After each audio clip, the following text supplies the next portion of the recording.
Hi there, Malcolm here for my 413th Booktube video, and today I'll be bringing you a book review for Encyclopedia Prehistorica, Dinosaurs by Robert Sabuda and Matthew Reinhardt. The definitive pop-up features more than 35 pop-ups. Astonishing to read, a complete treasure. Yes, it's a dinosaur pop-up book. I've always been a dinosaur nut, never grew out of it. Why would anyone want to? But I haven't had a new dinosaur book in my collection for a long time. But my wife spotted this and thought, I'm going to have to get this for him. So she did. I'll get the negatives out of the way first.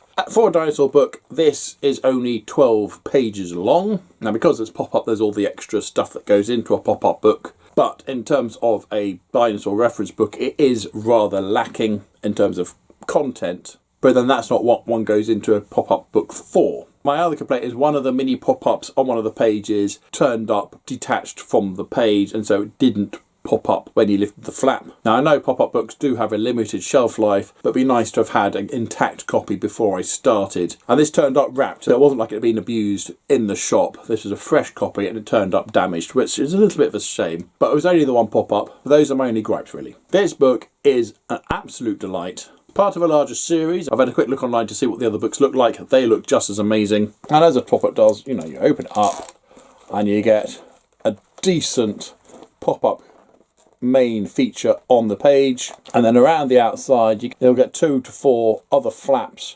dotted around. And then you get other flaps that you open up to get extra pop-up features. And some, like this little one, have 2 or 3 pages in them. Each page has its own pop-up feature to it, or others will have multiple pop-ups under one flap.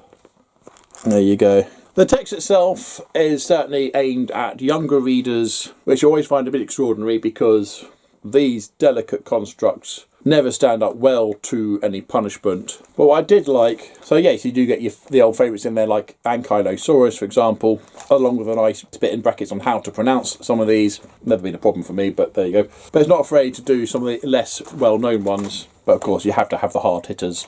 You know, so there's Triceratops there, and a little flap of some of the other varieties and their skulls. It's crazy difficult to show. And this one actually folds out and out.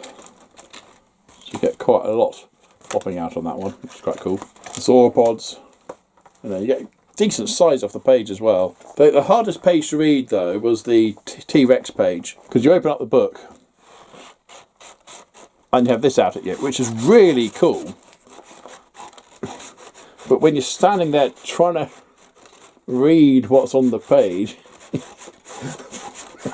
you got this thing in your face. Read the text, come on, I dare you. He's magnificent. And then of course then we get to the feathers and the end of all things. So it's a brief whistle-stop tour through a standard dinosaur collection with some new stuff in there as well. So does it have everything you want if you want to learn about dinosaurs? Of course not. Are you going to learn something new in here if you already knew about dinosaurs? Possibly. And so there are some new dinosaurs in here that I haven't encountered before. We don't get the pop-up books for the reading, we get the pop-up books for the big funky things that spring out at you. And this did not disappoint. Booktastic, an absolute delight. So have you read any of the Encyclopedia Prehistorica books in the series? This is the one I've done so far. I'm going to have to get the sea creatures one because that's my other favourite area of extinct creatures. Because I think Dunkleosteus is my all-time favourite prehistoric creature. Or what's your favourite prehistoric animal? Comment down below, please. But as usual, if you have nothing nice to say, then please keep it to yourself. Thank you. Don't forget to like, subscribe, and other YouTube things. If you want, until next time, see you later.